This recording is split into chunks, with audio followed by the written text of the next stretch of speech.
Hello and welcome to The Big Picture. A very major and significant landmark has been achieved in Pakistan, with an elected government finishing a full 5-year term for the first time in its 65-year-old history. This achievement under President Asif Ali Zardari has come about despite the government coming under enormous challenges to its existence from the judiciary, terrorism, ethnic strife, and most importantly, deteriorating relations with its once most reliable ally, the United States. That it managed to survive all this and a caretaker prime minister is about to be appointed to guide the country through its next elections to the Pakistan National Assembly in May is being hailed as the shrewd Zardari's achievement. During its 5-year rule, this government came out with many legislations strengthening the democratic institutions apart from measures to protect the women. However, there are many problems which dog the country, both at the economic and social level. Will this successful completion of the 5-year tenure herald deepening of the democratic structures in Pakistan? Can we expect a smooth transition after the May elections? Is democracy finally taking roots in Pakistan? We will discuss all this today with Kanwal Sibal, former Foreign Secretary, Vinod Sharma, political editor at Hindustan Times, and on the phone line from Pakistan is former Deputy Information Minister and Senator Tariq Azim Khan. Welcome to all of you. Mr. Sibal, I would like to come to you first. Is this a major achievement for Pakistan? Well, in a sense it is, though I heard President Musharraf on Indian television the other day to say that this is the second time that the government has completed a full 5-year term, and that was under him when he was president, and he thinks he was a civilian president. But leaving that aside, I think given all the difficulties and all the pulls and pressures and the very difficult institutional relations between the judiciary, the armed forces and the executive, it has been quite a feat in terms of political acumen and political nimbleness on the part of President Zardari to have completed his 5-year term, or the government to have completed his 5-year term. Right. So in that limited sense, yes, it is an achievement that there was no military coup. Right. But of course you have to then analyze more deeply as to whether this survival was in the context of improved democratic conditions in the country, or it was a product of circumstances and balancing of various institutions which allowed President Zardari to find a way out of his problems, and whether because of the discovery of Osama bin Laden in Abbottabad, the fact that the army was put on the defensive because of this major incident, they could not protect the sovereignty of their country and the economic problems of the country, the army itself decided that neither was public opinion nor the overall conditions conducive for a military takeover, and then stood aside. Now, these are all the issues that need to be gone into detail to really understand and appreciate what we can foresee in terms of strengthening of democracy in Pakistan. Absolutely, sir. We'll go into all those issues. Let me get Mr. Tariq Azim Khan. Mr. Khan, can you hear me? Yes, I can. Yes. Okay, sir. So, will you give this achievement of a government lasting a full 5-year term, no military coup? What kind of what will you give this achievement to? I think the credit goes to all the political parties.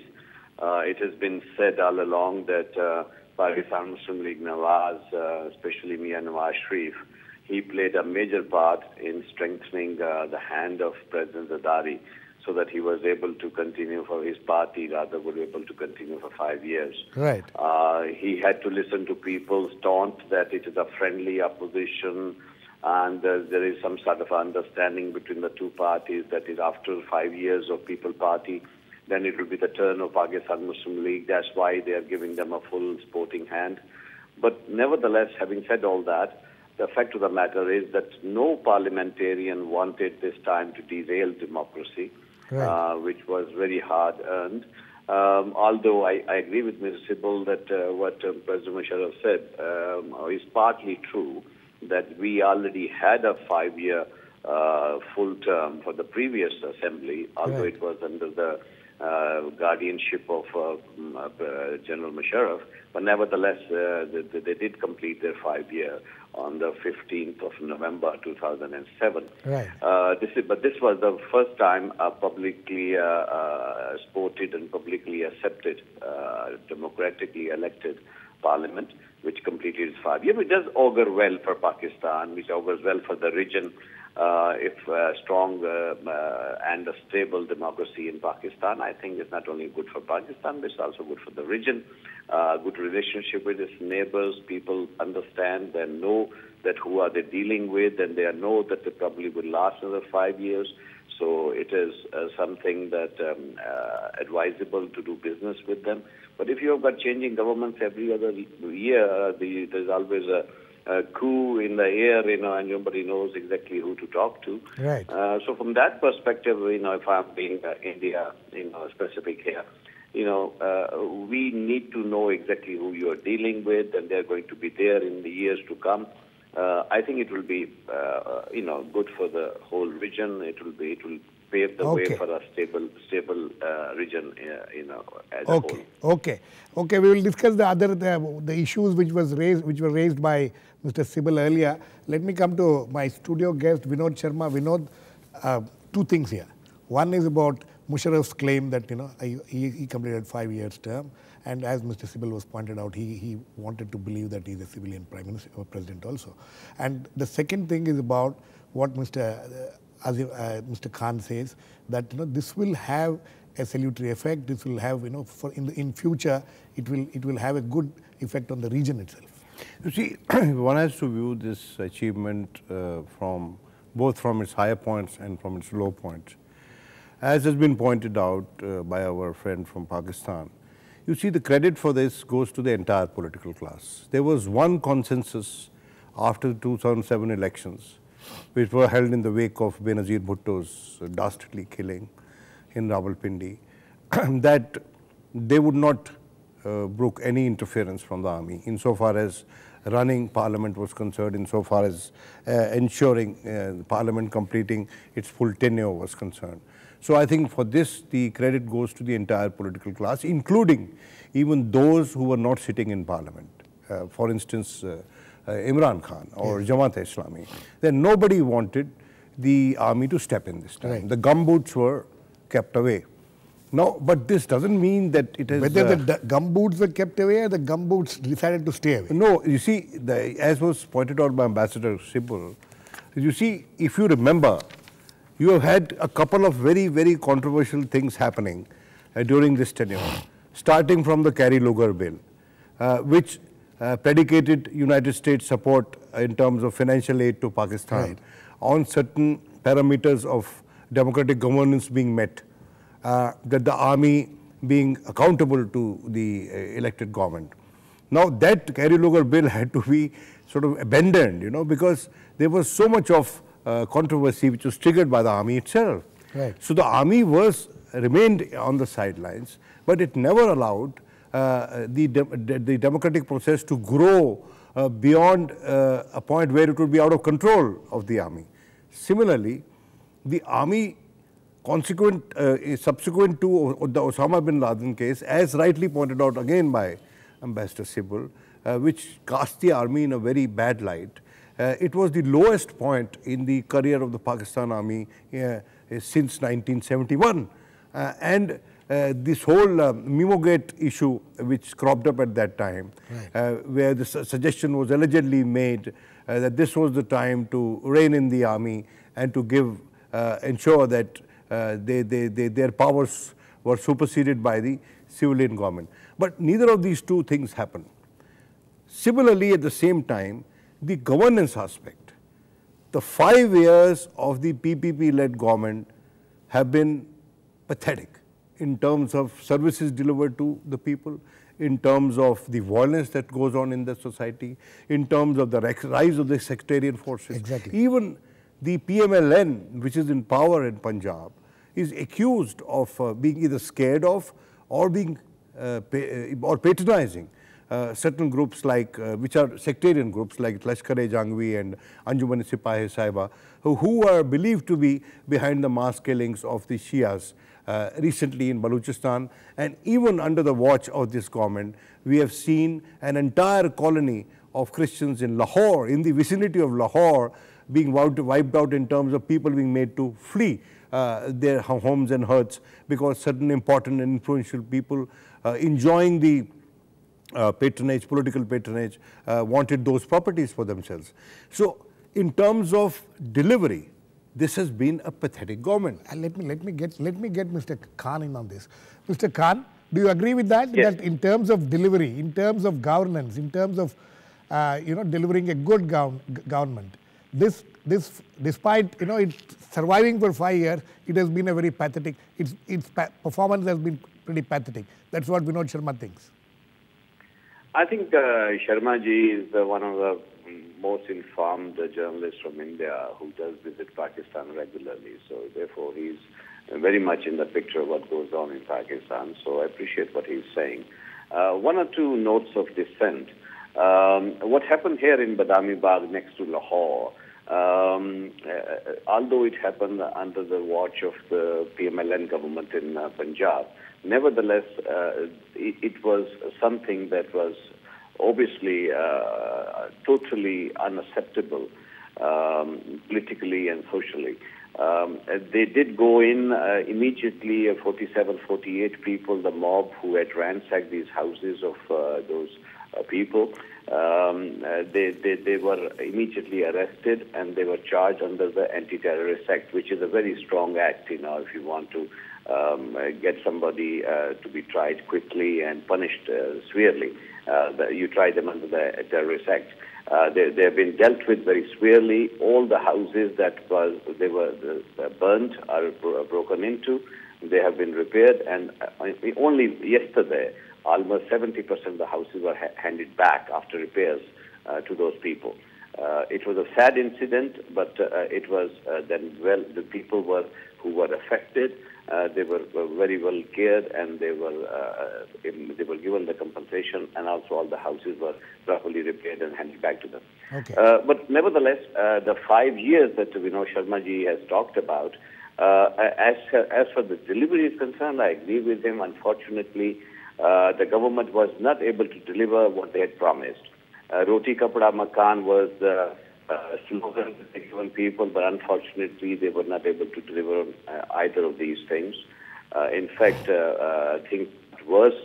And therefore, when we got these elections coming up in May, one hopes that people would see the performance of the people, and this time we are having a fully independent election commission, and the Supreme Court, and the courts are very free at the moment, independent, and we hope that these elections will be able to give a full rights to people to throw out all these people who have failed to deliver, and bring out a new leadership who they can trust and who will be able to look after their interests. Okay, Mr. Sibal.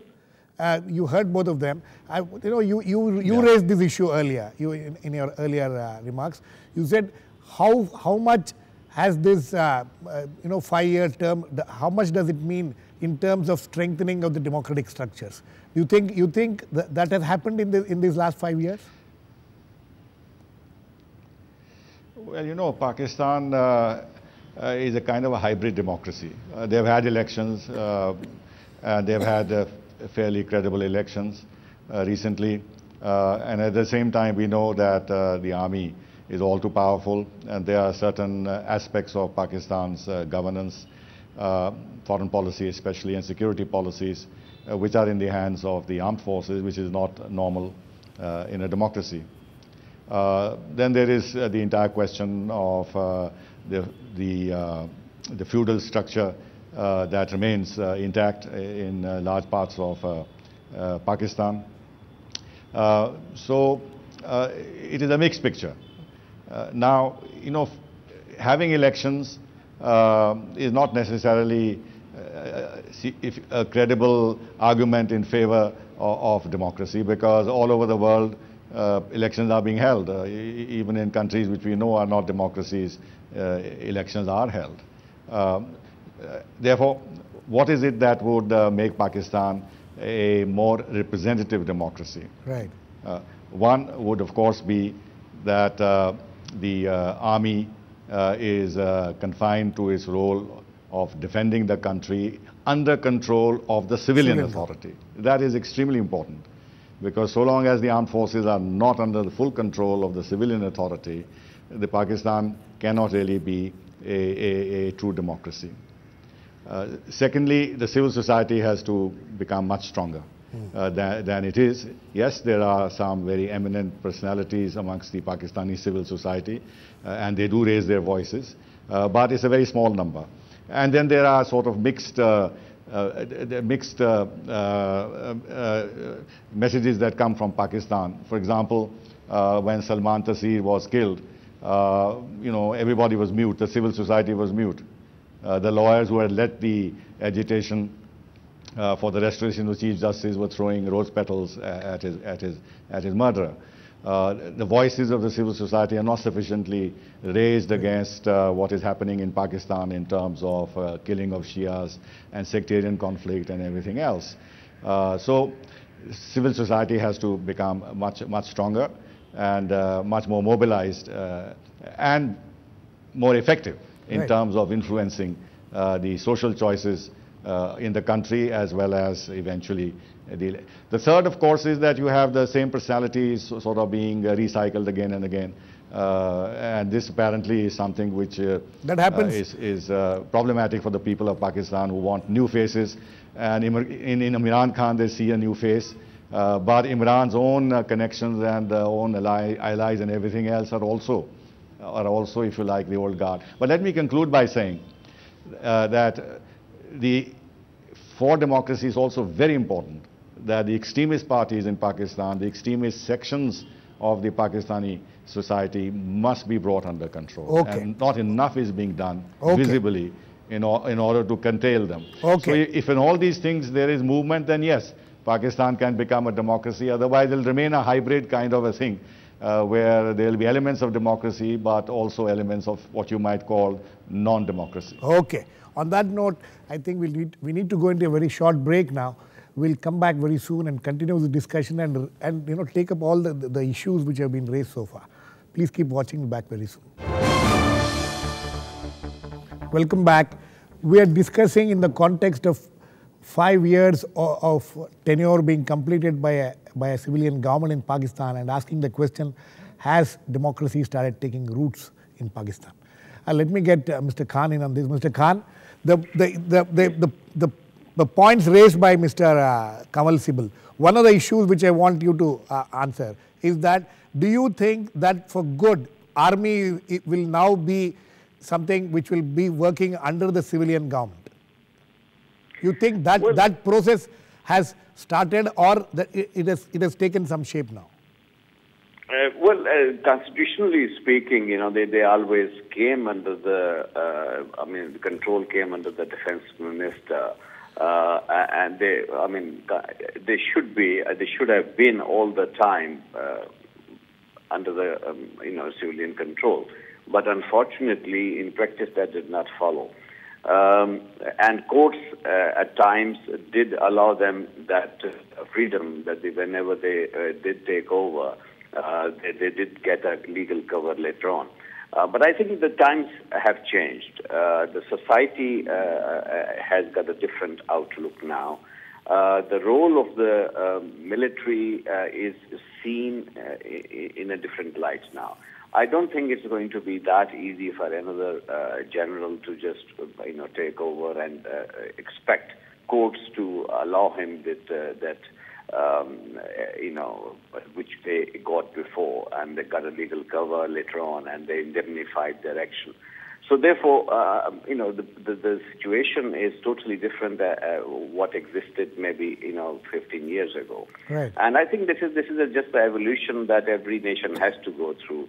And please do remember that when we compare ourselves to other countries, as a new nation, as a new country, with a history of only 64, 65 years, when our forefathers, when they are, some of them had, as even the father of the nation, Qaid-e-Azam, as you know, he came from Bombay.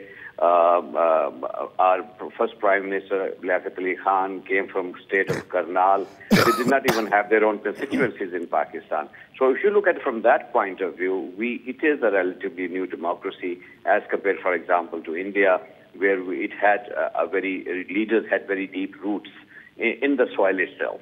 So you think that the army will not be acting in the way which it had acted before? Vinod?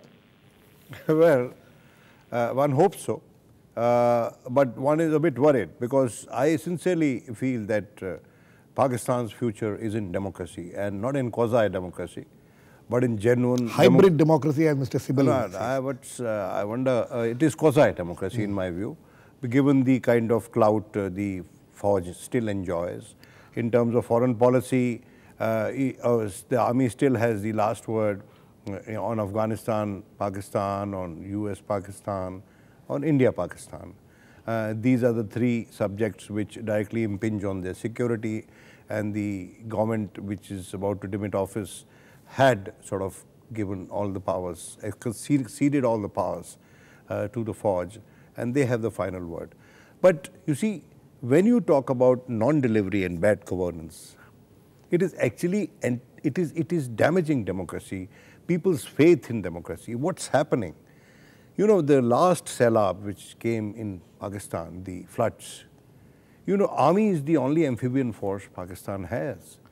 But the first people to reach, the first contingent to reach the people to deliver relief and with food packets were the extreme elements, So their ability, their penetration, and their jazba, so to say, the commitment, is not matched by anybody else. And they are, and many of them, their viewpoint is antithetical to democracy. They don't believe in democracy.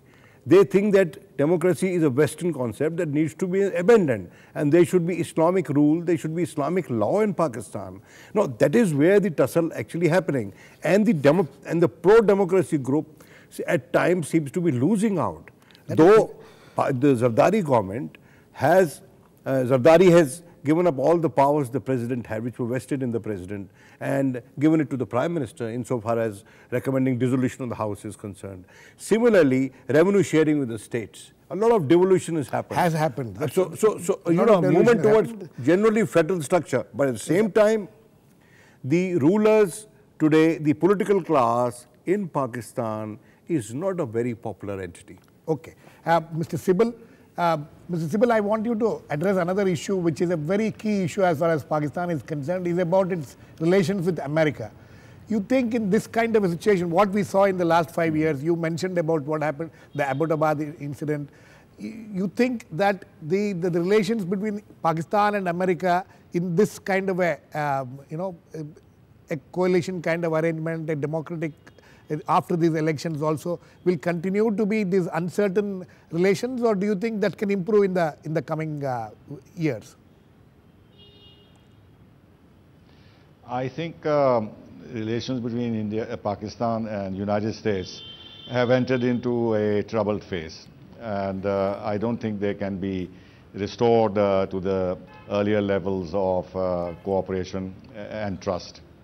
The general thinking amongst American policymakers is now not in favor of Pakistan, is suspicious of Pakistan. They are willing to be more critical overtly on the issue of terrorism, on duplicity and everything else. And we've had in recent months some very difficult phases in the relationship between the two countries, apart from the Osama bin Laden episode. Right. That is, for 6 months, NATO supplies were not allowed to go through, etc., etc. But however, despite all these suspicions and everything else, I think the relationship will not be allowed to deteriorate beyond a certain point, because it's not only 2014. Even after that, the United States will have a residual role in Afghanistan.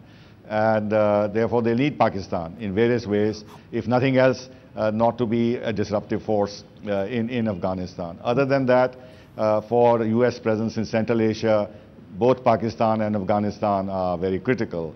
The US will also have to keep in mind the China-Pakistan relationship and balance it in some way. Then there is the Iran factor, which also requires that the United States has some degree of influence over Pakistan. There is the India factor also. All said and done, the United States would also like to maintain some kind of a balance between India and Pakistan, though of course their relations with India have vastly improved. And finally, the nuclear weapons. You know, Pakistan has nuclear weapons, and this will be a continuing matter of concern to the United States. They will not allow the dialogue with Pakistan to be broken to the point where you know, they lose their oversight over nuclear developments in Pakistan. And finally, with the change of government in the United States, with the new Defense Secretary and the new Secretary of State, I think at least the dialogue atmosphere between the two countries would improve, though the underlying problems will remain. Mr. Khan, can you hear me? Yes. How important is the relations for with United States for Pakistan, you know, to retain and deepen and strengthen its democratic structures? Well, you know, we want to have good relations, obviously, first and foremost with our immediate neighbors. At the moment, obviously, U.S. being the sole superpower, has got immense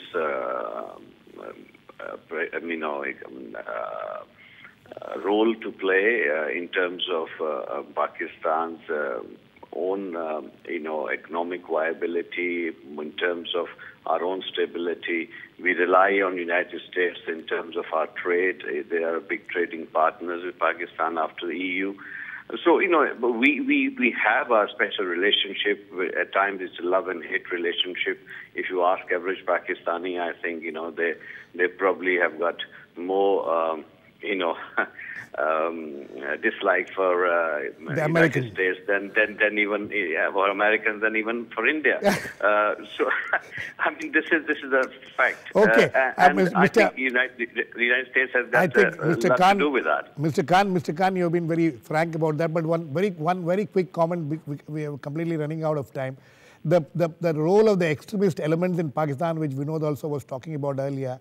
You know, is there any way in which the extremist elements in Pakistan can be contained through the democratic structures? Yes, the more powerful is the federal structure, the more powerful are the political forces in Pakistan, the more control they will have over these extremist elements. A less powerful center, less powerful government obviously has got that much less power to control these people. But as far as the extremism concerned, as far as these organizations, the banned organizations are concerned, I don't think they have got much support amongst the masses. Yes, they have their pockets of support in certain areas. But I can assure you that, as far as general support is concerned, if they were to stand, for example, for parliament, I doubt very much if they will get away with a single seat. Okay, Mr. Khan. Vinod, very quick last words to you. Do you see, after the May elections, the same government returning? Well, it could well be, because, the constituencies of the Tahir-ul-Qadri and Mian Nawaz Sharif, they overlap, Nawaz Sharif always had some support from Jamaat-e-Islami, and Mr. Imran Khan is also having this bulk of his support from those kind of people. But the fact remains that there are some imponderables in the election, and there is a good possibility of a parliament getting thrown up which is badly hung. And that would be a big challenge for the political class to put together another coalition. Ambitions to put together another coalition government. Okay, on that note we have to end. Thanks to all my guests. We will keep a close watch on what will happen in Pakistan in the coming months. The elections there will be a major affair which India will also be interested in. Thanks to all my guests, Mr. Kanwal Sibal, Mr. Tariq Azim Khan and Vinod Sharma. Please keep watching. We'll come back with another issue on the big picture same time tomorrow.